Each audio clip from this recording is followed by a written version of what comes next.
Makalipas ang ilang panahon ay may isang puting pusa ang humingi ng pahintulot kay Mr. Wings na pumunta sa kabundukan, kaso patuloy siyang tinanggihan ni Mr. Wings dahil napakadelikado ng mga bundok at hindi lamang malayo ang mga ito sa kagubatan, kundi napupuno rin ang lugar ng mga halimaw na mas malalakas pa kaysa sa mga oso roon.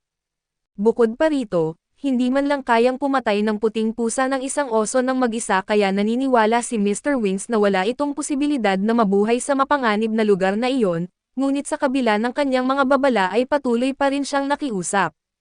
Gusto ng puting pusa na makalabas sa kagubatan, makita ang isang bagong mundo at kumuha ng sariling teritoryo sa lugar na hindi pa nakakakita ng kahit isang pusa, pero mahigpit pa rin siyang tinanggihan ni Mr. Wings.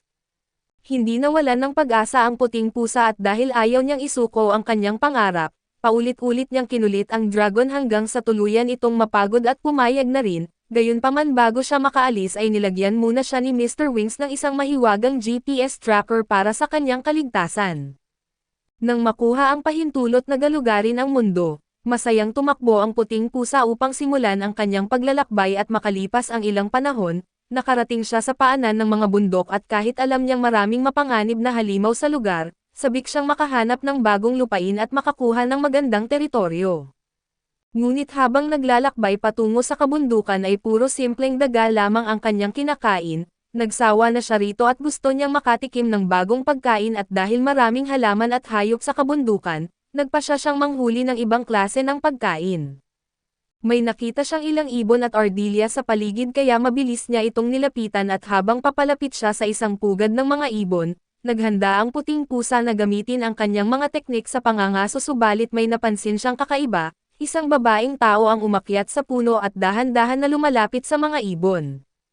Sa hindi maipaliwanag na paraan, nagagawa ng babae na itago ang kanyang presensya kaya nananatili lamang sa kanilang pwesto ang mga ibon at nang makalapit siya ng sapat, mabilis siyang tumalon at nahuli ang mga ito gamit ang lambat. Humanga ang puting pusa sa kanyang nahuli, pero napansin niyang babagsak ng diretso sa lupa ang babae at pagkatapos niyang bumagsak ilang sandali siyang hindi gumalaw at dahil nag-alala, niyugyug siya ng puting pusa hanggang sa magising. Pinayuhan niya ang babae na huwag masyadong maging padalos-dalos, pero nang marinig nitong magsalita ang isang pusa sa unang pagkakataon ay inakala niyang nasira ang kanyang utak dahil sa pagkakahulog. Gayunpaman matapos ipaliwanag ng puting pusa na talagang nakakapagsalita siya at pinili ng babae na maniwala, sinabihan siya ng pusa na mas mag-ingat sa pangangaso pero buong kumpiyansa niyang sinabi na sapat ang kanyang lakas para hindi masaktan.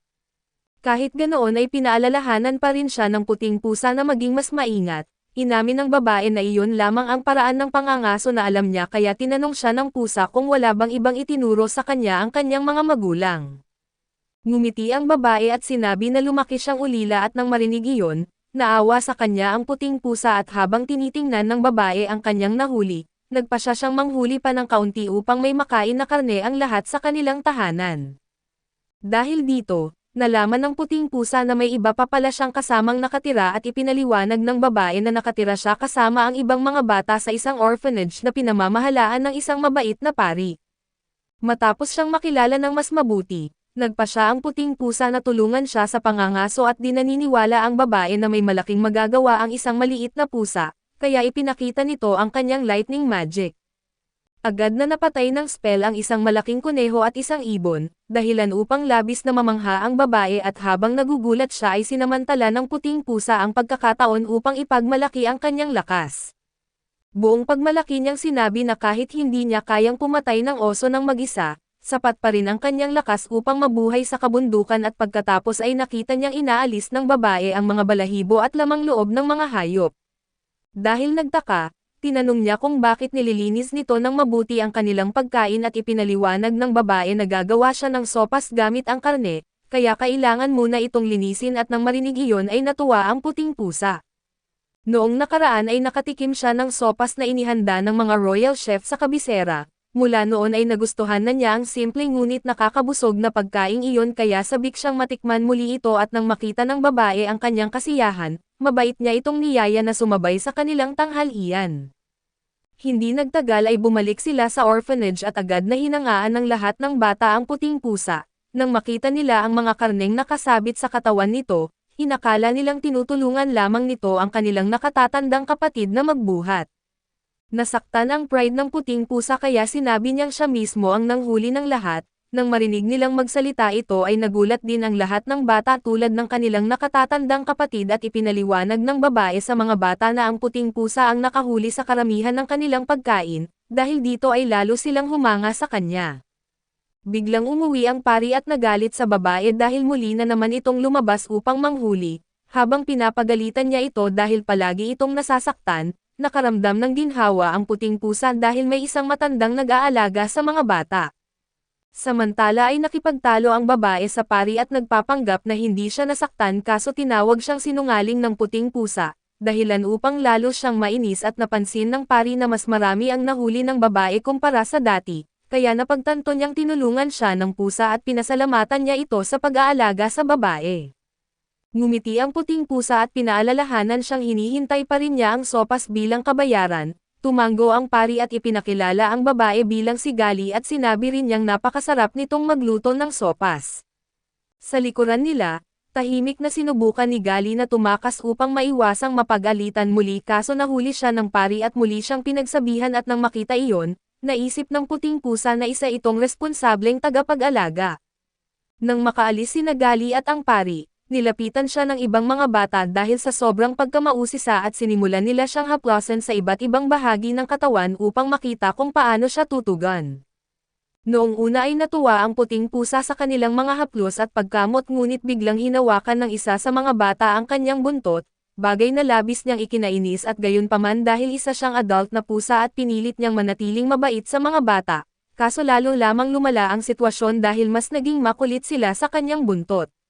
Makalipas ang ilang panahon natapos ni Gali ang sopas at tinawag ang lahat upang kumain at matapos niyang bigyan ang ibang mga bata, binigyan din niya ng isang mangkok ng sopas ang puting pusa at bago kumain, nagpasalamat muna ang lahat ng bata sa Diyos para sa pagkain at pagkatapos ay tinikman ng puting pusa ang sopas. Umaasa si Gali na hindi ito masyadong maanghang pero bago pa siya matapos magsalita, nilamon na ito ng puting pusa na parang gutom na lobo at sa loob lamang ng isang segundo, naubos niya ang buong mangkok at labis siyang humanga sa luto ni Gali at naisip niyang para itong isang anghel. Pagsapit ng gabi ay patuloy pa ring nakipaglaro ang mga bata sa puting pusa hanggang sasabihin ni Gali na oras na para matulog at nang makaalis ang mga bata, lumapit ang pari dahil gusto niyang makausap ng private ang puting pusa at dinala niya ito sa isang silid na may pintuang protektado ng mahiwagang password. Nang buksan ng pari ang pinto gamit ang kanyang mahika at labis na namangha ang puting pusa, sa loob ng silid nakita niyang puno ang mga dingding ng iba't ibang kagamitan ng adventurer at ipinaliwanag ng pari na dati rin siyang adventurer na naglakbay sa maraming lugar kasama ang kanyang mga kaibigan. Sa katunayan, ang ilan sa mga kagamitang nasa silid ay pag-aari ng dati niyang mga kasama at habang nakangiti sinabi niyang nakapunta rin siya sa kagubatan noong kabataan niya. Humanga ang puting pusa at nagsimula silang magbahagi ng mga kwento tungkol sa kanilang mga naging karanasan. Hindi nagtagal, nalaman ng pari na nahirapan ng husto ang puting pusa na kumbansihin si Mr. Wings na payagan siyang umalis at naiintindihan niya kung bakit gusto nitong makaranas ng bago, kaso naniniwala siyang tama lamang si Mr. Wings na mag-ingat para sa kanya. Upang makaiwas sa mapanganib na mga nilalang sa kabundukan, iminungkahi ng pari na gumamit siya ng ibang ruta na iikot sa mga bundok, pero ipinaliwanag ng puting pusa na taliwas iyon sa kanyang layunin na makahanap ng magandang teritoryo sa loob mismo ng kabundukan. Gayunpaman ay alam niyang bago siya makakuha ng sariling lupain, kailangan muna niyang maging mas malakas at dahil dito ay iminungkahi ng pari na manatili muna siya sa orphanage hanggang sa lumakas siya ng sapat, bukod pa roon ay itinuro niyang mahal na mahal siya ng lahat ng mga bata. Nagustuhan din ng puting pusa ang sopas ni Gali, kaya magiging maganda ang sitwasyon para sa kanilang lahat at sa pag-iisip pa lamang na makakakain siya ng masarap na sopas araw-araw, natukso na siyang manatili at pagkatapos ay naalala niya ang napakadelikadong paraan ng pangangaso ni Gali, kaya nagpasya siyang turuan ito habang nananatili siya roon. Biglang may madilim na anino na mabilis na dumaan sa labas ng bintana at pareho nila itong napansin at napaisip ang pari kung tama ba ang kanyang nakita. Napabuntong hininga ang puting pusa dahil alam niyang iyon ang sobrang mapag-alagang si Mr. Wings na palihim siyang binabantayan upang matiyak na ligtas siya. Sa labas ilang beses na umikot si Mr. Wings sa paligid ng orphanage at nang makumpirma niyang ligtas at maayos ang puting pusa, umalis na siya sa lugar at kinabukasan, muli na namang dinumog ang puting pusa ng mas marami pang mausisang bata na gustong haplasan ang iba't ibang bahagi ng kanyang katawan at makalipas ang ilang sandali, umalis din ang mga bata nang tawagin sila ng pari upang simulan ang kanilang mga aralin. Dahil sa sobrang dami ng batang lumalapit sa kanya, napagod ang puting pusa at nagtaka kung bakit mas marami na ngayon ang mga bata at ipinaliwanag ni Gali na hindi ulila ang mga batang iyon, araw-araw lamang silang pumupunta sa orphanage upang mag-aral sa ilalim ng pari. Nang marinig iyon ay naintindihan ng puting pusa ang sitwasyon pero nagtaka siya kung bakit hindi sumama si Gali sa mga nag-aaral. Iginiit ni Gali na natutunan na niya ang lahat ng kayang ituro ng pari at tinanong siya ng puting pusa kung ano ang ginagawa niya sa kanyang libreng oras. Sa halip na mag-aral kasama ang mga bata, pumupunta pala si Gali sa Adventurers Guild upang tumanggap ng mga trabaho at nang maalala ng puting pusa ang napakapangit niyang paraan ng pangangaso, nagtaka siya kung paano ito nababayaran sa ganoong kakayahan. Nasaktan si Gali sa sinabi niya at ipinaliwanag na hindi lamang pangangaso ang tinatanggap niyang misyon, gumagawa rin siya ng mga trabaho tulad ng pangungulekta ng mga materyales na napakadali para sa kanya. Nalito ang puting pusa kung bakit kailangan pa ng isang adventurer para sa simpleng pangungulekta ng mga halamang gamot, ipinaalala ni Gali na puno ng panganib ang kabundukan at kahit madaling kumuha ng mga halaman ang isang ordinaryong tao, hindi nito kayang ipagtanggol ang sarili kapag inatake ng isang mabangis na hayop. Dahil sapat ang lakas ni Gali para gumamit ng mahika, kaya niyang tapusin ang mga trabaho ng walang problema. Gayunpaman ay hindi pa rin kumbinsido ang puting pusa at habang sinusundan niya si Gali patungo sa guild, buong pagmalaki nitong sinabi na tinuruan siya ng pari ng mahika dahil sa kanyang pambihirang talento.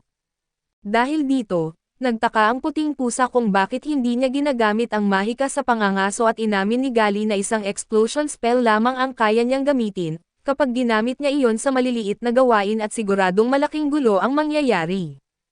Hindi nagtagal ay nakarating sila sa Adventurers Guild at nagtaka ang puting pusa kung bakit napakaliit nito, ipinapaalala ni Gali na nasa isang maliit na bayan lamang sila at maliban sa napakalaking kabisera ng kaharian, karamihan sa mga guild ay maliliit lamang at kakaunti ang bumibisita.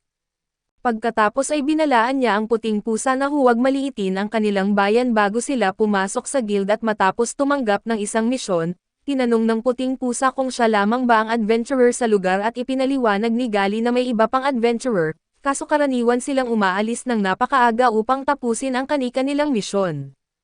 Habang naglalakad sila patungo sa kapatagan, nagtanong ang puting pusa tungkol sa mga halimaw na naninirahan sa paligid at iginiit ni Gali na may mga dambuhalang balang na may sipit at mga nunal na may matutulis na pangil sa kapatagan. Para sa puting pusa, mga simpleng peste lamang ang mga iyon at sumang-ayon si Gali, kaso ipinapaalala niyang napakalaki at mabangis ang mga insekto at maliliit na nilalang sa lugar, gayunpaman buong pagmalaki niyang sinabi na kaya niyang harapin ang lahat ng iyon.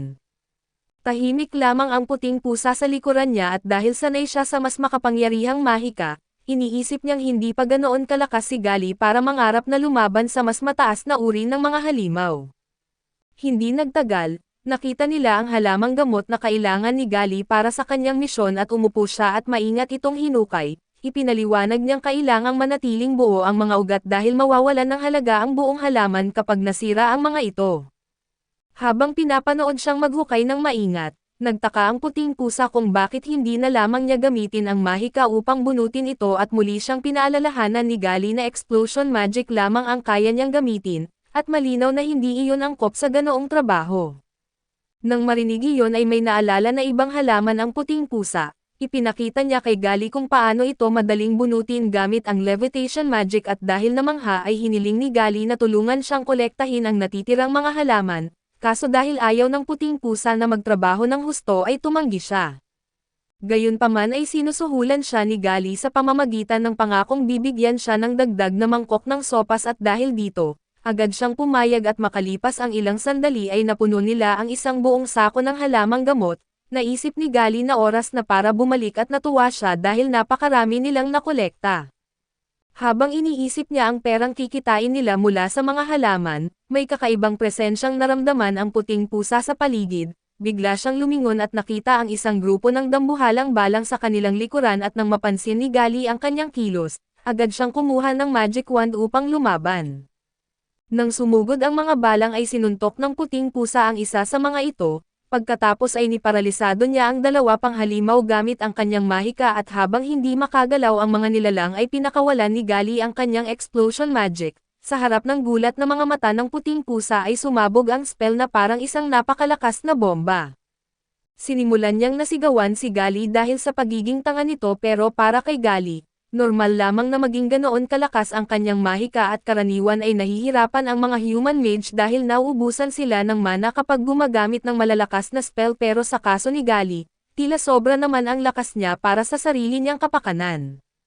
Sinabihan siya ng puting pusa na sanayin ang pagkontrol sa kanyang mahika, subalit iginiit ni Gali na masyado iyon na matrabaho at pagkatapos noon ay nagsimula silang bumalik sa orphanage dala ang mga halamang gamot, habang naglalakad ay biglang nag-alok ang puting pusa na tuturuan niya si Gali tungkol sa mahika. Naging interesado si Gali kaya lumingon siya upang marinig ang sasabihin nito at sa isip ng puting pusa, tiyak na tatanggapin niya ang alok dahil mapapadali nito ang pangungulekta ng mga halamang gamot at ugat at kapag nangyari iyon, para na rin siyang nanalo sa loto dahil makakakuha siya ng walang katapusang supply ng masarap na sopas ni Gali.